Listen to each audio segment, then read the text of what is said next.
everyone, it's Rachel here from the Shades of Orange, and today I want to do my May wrap-up. I apologize if there's a little bit of background noise in this video. There's a huge storm going on and the whole house is pretty much shaking from the thunderstorm. But onto the books. I read a total of 7 books this month, which was really good for me considering the fact that I didn't read a single graphic novel. So these are all full-length novels. And I just had a really good reading month. In case you forgot, at the beginning of the month, I decided to only read books from my personal collection, so to read books that I already own, that I've never read before. And I admit, at the beginning of the month, it was hard. Right after I put up the video, I went through this crisis where I had this big reading slump, and I probably didn't read for the first 5-6 days of the month.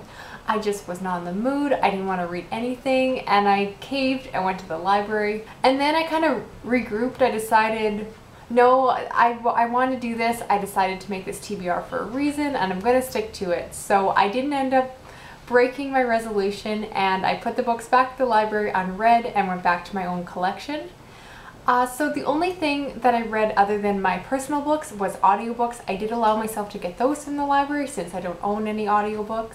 So I'm first going to talk about the 2 audiobooks that I listened to. The first one was Slim for Life by Jillian Michaels. I don't want to talk about this too much because I've never wanted to talk about fitness and diet books on my channel. The only reason I read it was because I'm really on a fitness kick and I've been really loving Jillian Michaels' workout DVDs. So being a reader, I wanted to check out one of her books and see what it was like, and it was alright. I think it has some good advice if you're looking to lose weight. I just found it okay. Moving right along, the other audiobook I listened to was Kitchen Confidential by Anthony Bourdain, and this one was quite interesting. Going into it, I knew that Anthony was incredibly brash and arrogant, and his writing really came across that way. However, it did still grate on me, even knowing what I was getting myself into, so I didn't completely love the book. My main complaint, honestly, though, was just I felt the book could have used a little bit more editing. There were some chapters that I absolutely loved, such as the chapter about the day in the life of a chef, but there are other chapters that kind of went on about his drug and alcohol and, you know, sexual prowess, and I just honestly didn't care as much about those chapters. So I think the book could have been a little bit stronger if it had been edited down to a smaller, more focused book on the culinary scene. But that's just my personal opinion. I'm less familiar with Anthony Bourdain than other people. I would like to look up some of his TV shows now that I've read his book and just see a little bit more about what he's like outside of that particular memoir. Now onto the physical books I read. And the best thing about doing a wrap-up where I read only books in my collection is I actually have the books to show you. Very exciting. Now the first book that I read this month was Bridget Jones' Diary by Helen Fielding, and I got a lot of positive responses when I showed this in my May TBR. And I started enjoying it at first, but my feelings went downhill. I don't want to trash this book because I know it's a lot of people's favorites, but all I can say is I don't think it's the book for me. As someone who basically found their soulmate and, you know, was married at 22, I really couldn't relate to a lot of her romantic issues, and I just feel that I'm really just not the target audience for this book. I found her sarcasm and self-loathing tiresome and grating instead of funny. Just me, I do tend to struggle with funny books, so that might have been it. Again, it's probably not the book, it's probably me. I know other people love this book, so I'm sorry if this is one of your favorites. Now the next book I picked up was much more up my alley, and that was Girl with a Pearl Earring by Tracy Chevalier. And I heard really good things about this one, but I was a little bit apprehensive going into it because first, it's historical fiction, which I rarely read. And also I knew that it was a slower paced story, and I'll admit that I do tend to be drawn to those stories that are quite plot driven and quick paced. I definitely love my thrillers. So I wasn't entirely sure if I'd love this, but it ended up being such a sweet book. It was this beautiful story about this girl who becomes this muse for this painter and eventually, of course, ends up in a painting herself. And I just love that subtle desire between them, and oh, this, like, the subtle sexual tension was just fantastic. Just a beautiful story. It's very short, and I will definitely be rereading this, so I'm definitely going to hang on to this copy. Absolutely love this one. Thank you for all the people who encouraged me to pick this one up. After that, I read The War of the Roses by Warren Adler. I did a separate review on this one, so if you're looking for a more detailed explanation of this book, you'll find a link down below. But otherwise, this is a story about a married couple who go through an incredibly nasty divorce, and it involves two very unlikable characters, which I personally love. And so I just had a lot of fun seeing this destructive couple just tear apart their marriage as they fought to keep their beautiful home. And it's just such a fantastic story. I absolutely loved it, and definitely recommend this one if you enjoy unlikable characters or domestic dramas. This one is great. So after that, I read My Sister's Keeper by Jodi Picoult. I'm happy to have finally read one of her novels because she has written so many, and I had not read one before this. I think this was a really good place to start. I really enjoyed this one, particularly the scenes that took place in the courtroom.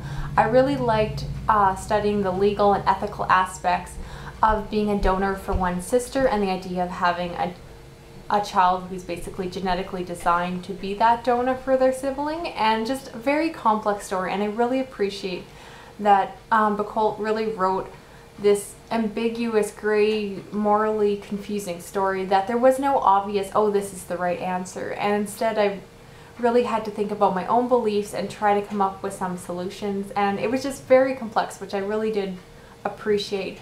I didn't think this was a perfect story. It wasn't a 5-star for me. I put it at 3.5 stars. And mostly just because I really was not interested in Campbell and Julia's storylines. I felt it really took away from the main plot, and I just would have liked it to be a bit more of a focused story. Otherwise though, it was a good read, and I'm glad to have read it because now I know what I'm getting myself into if I pick up another Picoult book, which chances are I will at some point in the future try out another one of her books.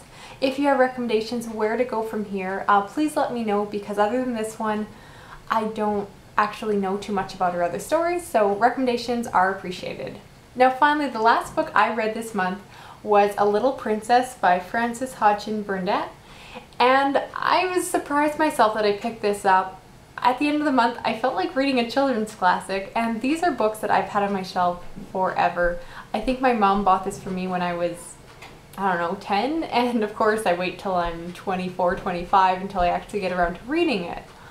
But regardless, I really enjoyed this one. I've never read this story before, but I realized that I was familiar with the plot anyways. I think I saw the movie growing up because I felt very nostalgic reading the scenes. So I definitely had an idea of what was going to happen next, but really enjoyed it. I think if it wasn't quite so nostalgic, I would have been a little bit more bothered by Sarah, because she is such a perfect little character. How she's rich but polite and nice and always tries to do the right thing. Normally that really grates on me, but because I had all these fond childhood memories of the story, it was just really heartwarming and just a great story overall for me. So those are all the books I read in May, and I definitely consider my TBR to read unread books a success. In total, I read 5 books that I already own, which has taken my total books that I still have unread in my house to 24. So that means if I read a book a month, I'll be done in 2 years and be all caught up. That's still quite a ways away, but it seems reasonable, and I'm hoping definitely to read more than one a month. There's a good possibility I might try to do a similar month, maybe in November, where I kind of again focus only on reading books from my own shelves. Finally, I'm just going to show you what I'm planning on reading next. I'm hoping to pick this up in the next couple of days, and I'm very excited about this one. I've been craving epic stories for quite some while, and I just want to get lost in a huge thick book with the potential of many books after that to come, and just one of those large scale stories. And so the book I picked up to satisfy that craving for an epic story was Outlander by Diana Gabaldon. I think this is quite famous. Primarily this is a historical fiction about a woman who gets transported back to an old time in Scotland.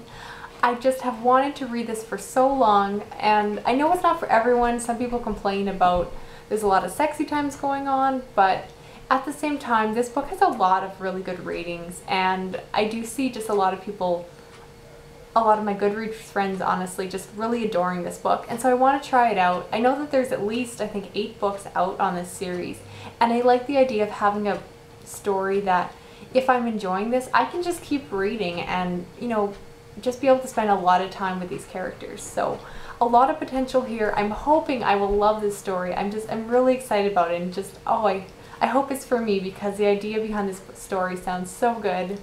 And I just know other people love it, so I want to love it too. That's everything for me today. Hope you're having a great summer. I'll talk to you really soon. Okay, bye.